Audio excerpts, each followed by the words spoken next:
नमस्कार, स्वागत आहे तुमचे आमच्या चॅनेलमध्ये। आवाज महामुंबईचा, शोध बातमीचा, कौल मनाचा। चला तर मग आमचे चॅनेल शेअर करा, लाईक करा आणि सबस्क्राईब करा। धन्यवाद। मी स्मिता वाजेकर। सर्व साहित्यिकांना माझा मनापासून नमस्कार। आम्ही आगरी साहित्यिकांनी भूतान देशामध्ये आंतरराष्ट्रीय आगरी अस्मिता साहित्य संमेलन घेतले आणि आगरी भाषेचा डंका वाजवला। असा डंका आम्ही मॉरिशस आणि थायलंडमध्येही अगोदर वाजवला होता। तर आता तिसरा हा डंका आम्ही भूतान देशामध्ये वाजवला। तर इतका सुंदर रीतीने आमचे संमेलन यशस्वी झालं। तुम्हा सगळ्यांना माहिती आहे की संमेलनाचे अध्यक्ष विद्याभूषित आदरणीय अमृत पाटील सर, तसंच साहित्यिक गजानन मते सर कार्याध्यक्ष होते आणि स्वतः कैलास पिंगळे सर जे अखिल भारतीय आगरी साहित्य परिषदेचे संस्थापक आहेत ते स्वागताध्यक्ष होते आणि मला स्वतःला ह्या आगरी साहित्य संमेलनाचं उद्घाटक म्हणून बहुमान मिळाला। तर हे संमेलन म्हणजे 3 दिवस चालू होतं।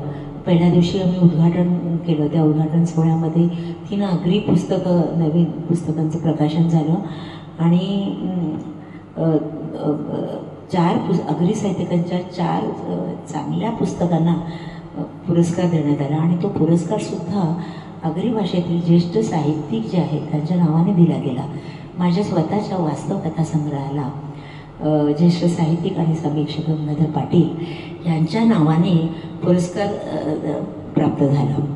तसंच उद्घाटन सोहळ्यामध्ये सर्व साहित्यिकांना सन्मान चिन्ह देऊन गौरव करण्यात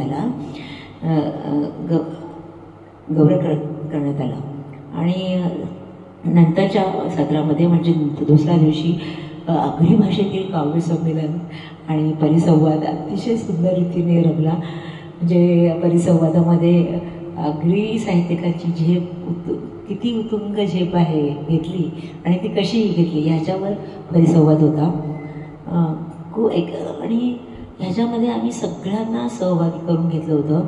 सगळे नवोदित साहित्यिक जे होते त्यांनाही बोलण्याची संधी मिळाली। त्यामुळे सगळ्या साहित्यिकांमध्ये एक उत्साहाचं, आनंदाचं आणि खेळीमेळीचं वातावरण होतं। तर ह्या आगरी साहित्य संमेलनाचा मुख्य हेतू होता की आगरी भाषेचं अस्तित्व टिकून राहणं आणि जास्तीत जास्त म्हणजे देशामध्ये त्याचा प्रसार व्हावा आणि या आपल्या भाषेला एक ओळख मिळावी। तसंच तिसरं म्हणजे जे नवोदित तरुण जे आहेत साहित्यिक त्यांना प्रेरणा मिळून अधिकाधिक आगरी साहित्याची निर्मिती व्हावी। तसंच सगळ्यात अजून एक महत्त्वाचा हेतू म्हणजे भूतानसारखा निसर्गरम्य देश जो आहे तो सुंदर आणि स्वच्छ देश आम्हाला पाहायला मिळाला।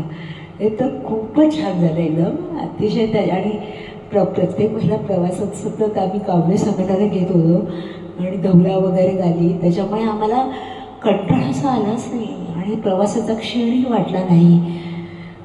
तर मला फक्त एकच म्हणायचं की हे जे विखुरलेले आपले आगरी साहित्यिक आहेत त्यांनी एकत्र यावं आणि आपलं आगरी साहित्य आहे ते उत्तुंग पदावर न्यावं। त्यामुळे निश्चितच आपली भाषा जी आहे ती भाषा, संस्कृती ही कधीच लोप पावणार नाही, ती चिरकाल टिकेल। धन्यवाद।